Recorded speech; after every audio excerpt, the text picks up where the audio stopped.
Usted, la compañera, y luego usted, y luego usted. Y acá me está faltando, ¿verdad? Perdón, allá atrás. Perfecto. Entonces, a ver, por favor. Hola, buenas noches.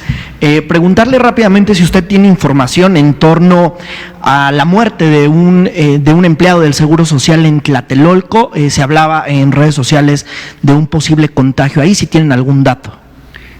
No lo identifico de manera puntual, doctor Alamía.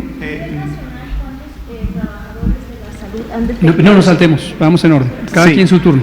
Para comentar, es muy importante comentar que si bien es cierto en el nivel federal tenemos nosotros acceso a la base de datos completa, la puntualidad de cada uno de los casos la tiene mucho más específica los estados, que precisamente son los que están más al pendiente de las evoluciones, digamos, en lo particular. Se puede hacer una investigación sin problema porque tenemos acceso a la información, pero de seguro en este caso sería la Ciudad de México la que pudiera tener más información. Ok. Ahora, también déjeme intervenir aquí para comentar.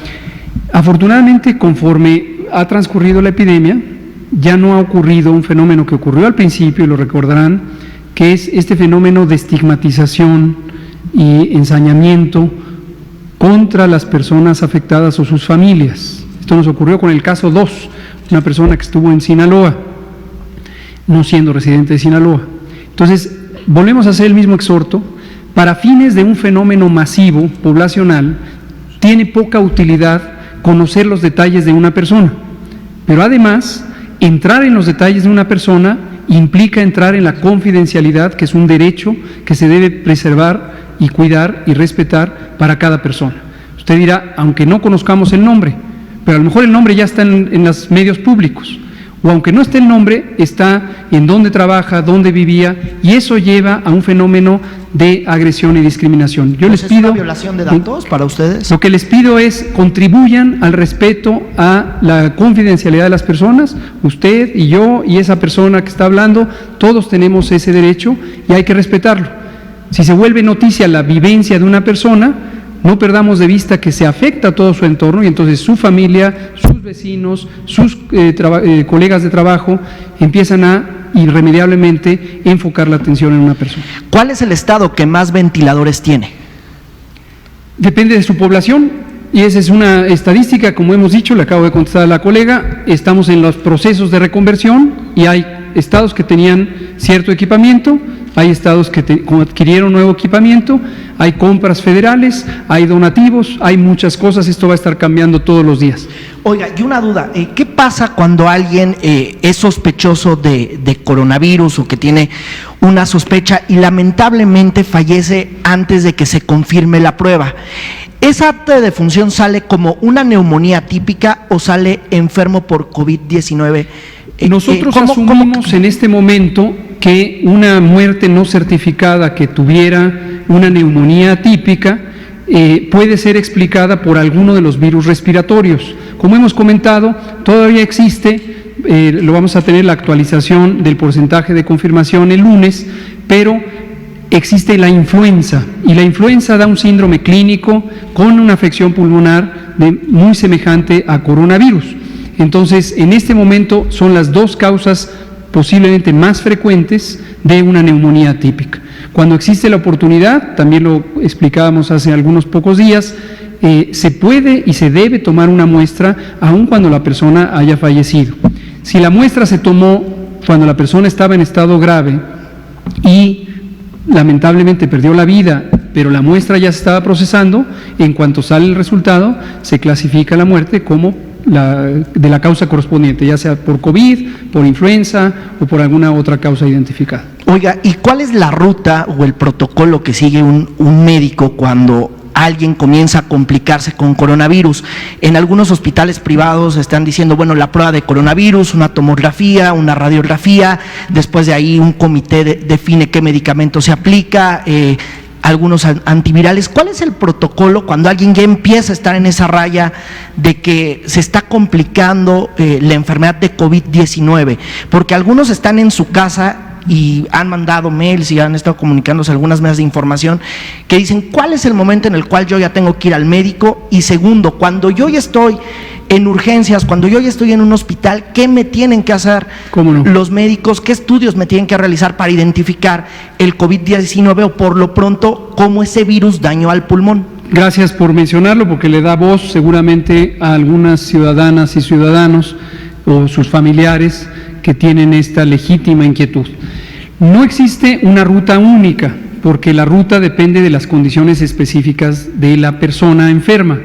Existe una guía que se publicó desde la última semana de enero, la publicamos, está de acceso público ahí en el micrositio coronavirus.gov.mx. No es una guía para uso de la población en general, es una guía técnica para las y los profesionales de la salud, para los médicos.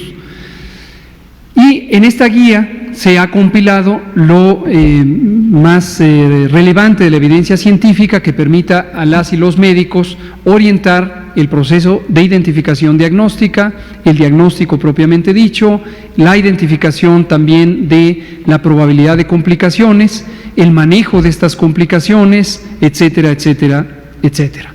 A su vez hay una guía sobre el proceso de control de infecciones que estipula los elementos de bioseguridad que debe considerar tanto la familia como el personal de salud como las demás personas.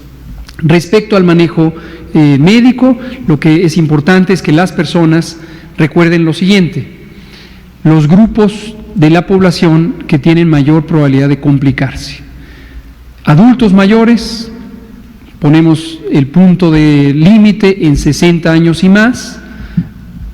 Esto es un punto referencial, pero cada vez, conforme aumenta la edad, aumenta también el peligro de complicaciones. Es decir, la persona de 70 años tiene mayor riesgo de complicaciones que la persona de 60 años. Pero definitivamente la persona de 60 años tiene mayor riesgo que la persona de 50 años. Este es un elemento. El segundo es mujer embarazada. Por favor, que no se nos olviden, las mujeres embarazadas tienen un riesgo aumentado de complicarse. Y el tercer grupo son las personas que padecen enfermedades crónicas, en especial las que comentamos cada noche: hipertensión, diabetes, enfermedad cardiovascular, tabaquismo. Tabaquismo en sí mismo es una enfermedad, pero además causa muy importantes alteraciones del funcionamiento del aparato respiratorio. Entonces el tabaquismo aumenta el peligro de complicaciones. El uso de vapeadores también hemos considerado por semejanza a otros daños que causa el uso de vapeo, que debemos considerarlo como un elemento de riesgo. Las personas con inmunosupresión de cualquier causa, adquirida o provocada, por ejemplo, las personas que viven con VIH y han tenido una reducción de las células de los linfocitos CD4 en forma importante, las personas que padecen cáncer, las personas que usan quimioterapia contra el cáncer, las personas que padecen enfermedades autoinmunes como el lupus eritematoso generalizado, la artritis reumatoide y varias otras enfermedades de esta clase, o que utilizan medicamentos inmunosupresores para el tratamiento de este tipo de enfermedades. Entonces, todas ellas son personas que tienen mayor riesgo de complicarse. Y ahí es donde está la distinción más importante del manejo. El manejo médico empieza por identificar esos factores de riesgo. Quien está en el grupo de alta probabilidad de complicarse tiene que tener una mayor atención pronta. Si tuviera síntomas de COVID y tiene fiebre, por ejemplo, este grupo de personas no debe esperar para ser evaluado médicamente. En cambio, este otro grupo de personas, que son jóvenes, que no son mujeres embarazadas, que no tienen enfermedades crónicas, obesidad, por cierto, también es otro elemento importante. Quien no tiene esas características puede esperar, en su mayoría no necesita una atención médica ni siquiera para valoración. Ahora, recordar que una vez con la enfermedad, con COVID, las personas que están en el grupo de alto riesgo pueden complicarse literalmente en pocas horas. Es decir, no es algo progresivo que lentamente me voy sintiendo cada vez más mal y mejor me espero un día o dos. No. En el momento que una persona tiene los síntomas de COVID, piense, revise, comente con su familia si recuerda, para que le ayude a recordar todos los elementos que pudieran tener de riesgo, los que acabo de mencionar, y debe ser evaluado médicamente en una unidad de salud. Además de la PCR, ¿se requiere otro estudio médico ya cuando estás en el hospital? La PCR, el diagnóstico por laboratorio, sirve básicamente para saber dos cosas: si la persona tiene o no tiene infección por el nuevo coronavirus SARS-CoV-2. Segundo, un elemento que es de uso médico, no es tan trascendente para la atención, que es si la carga viral es alta o es baja. Esto es importante para el elemento de si la persona podría ser contagiante por mayor tiempo.